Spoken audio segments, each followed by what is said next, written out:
Hello, everyone, and thanks for joining me. Today, we're going to explore one of the world's most ancient and, honestly, most fascinating markets, Chinese tea. Welcome to the Flow Tao Salon.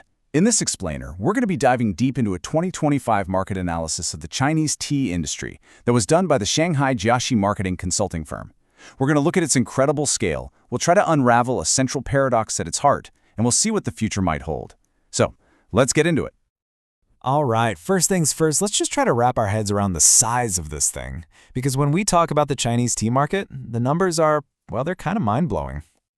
So get this. In 2024, the total market for tea in China hit 325.8 billion yuan. I mean, that is just a staggering figure. It really puts into perspective how important this industry is, not just within China, but on a global scale. But here's where it gets really interesting, how that money breaks down. You see, the mass market, your everyday tea, that's the biggest slice of the pie at over 141 billion yuan. But look over at the high-end market. It's also massive, pulling in over 103 billion yuan. That really shows there's a huge and growing appetite for premium, top-quality stuff. So what exactly is all this tea we're talking about? I think for a lot of us, when we hear Chinese tea, our minds jump straight to green tea or maybe black tea. But the reality is so much more diverse than that. And this table right here, this is basically the secret code. Chinese tea is broken down into 6 main types. And the key difference, the thing that changes everything, is the degree of fermentation. It all starts with unfermented green tea, which is why it's so fresh and crisp, and it goes all the way to the other end of the spectrum with dark tea, or heicha, which is almost fully fermented and has that super rich, earthy taste. That one single variable creates this incredible world of flavor. Okay, so we've established the market is gigantic and diverse. And that brings us to the central puzzle of this entire industry. It's a mystery that we're going to call the branding paradox. And this is the question I really want you to think about. We're talking about a market worth hundreds of billions, with over 70,000 different companies making tea. So, where are the big brands? Why is it you can instantly name 5 coffee brands, but probably can't name a single major Chinese tea brand? Well, a huge part of the answer is tradition. The industry has always been what you'd call heavy on origin.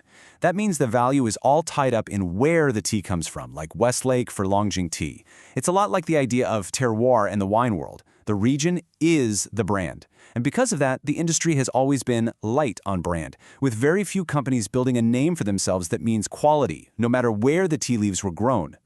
Now, this creates a massive problem for us, the consumers, and it's called high trust cost. And it's not just about money. It's all the extra work you have to do, all the time and energy you spend trying to learn about tea, figure out what's good, what's authentic, and who you can actually trust. In a market this confusing, a well-known, reliable brand is more than just a logo. It's a huge shortcut to feeling confident about what you're buying.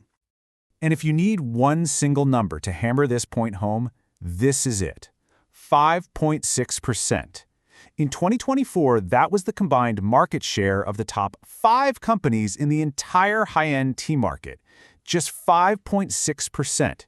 It perfectly shows just how fragmented this industry is, and what a massive opportunity there is for anyone who can actually build a brand people trust. So if that's the problem, what's the solution? Well, let's look at the path forward, because the industry is finally starting to evolve, to shift from these thousands of tiny pieces into something a little more fused together. This change didn't just happen overnight. This timeline shows it's really been a 3-step process.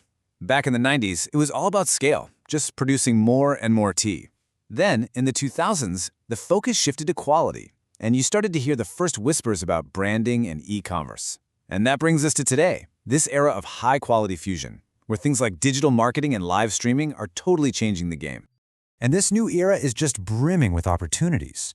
You have consumers who are more willing than ever to pay for a high-end branded product they can rely on. Digitalization means companies can reach customers anywhere. There's a huge chance to innovate with new blends to grab the attention of younger drinkers.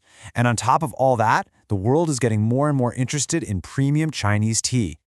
But let's be real, it's not going to be an easy ride. The industry is up against some serious headwinds. Farming costs are rising, and the workforce is getting older. When you have over 70,000 producers, it's really hard to stand out. Pretty much everyone is making the same thing. And then there's the fierce competition from the new style tea drinks, the bubble tea market. And exporting is tough, with a lot of technical hurdles and price wars. But even with all those challenges, We know success is possible. You just have to look at a company like Bama Tea.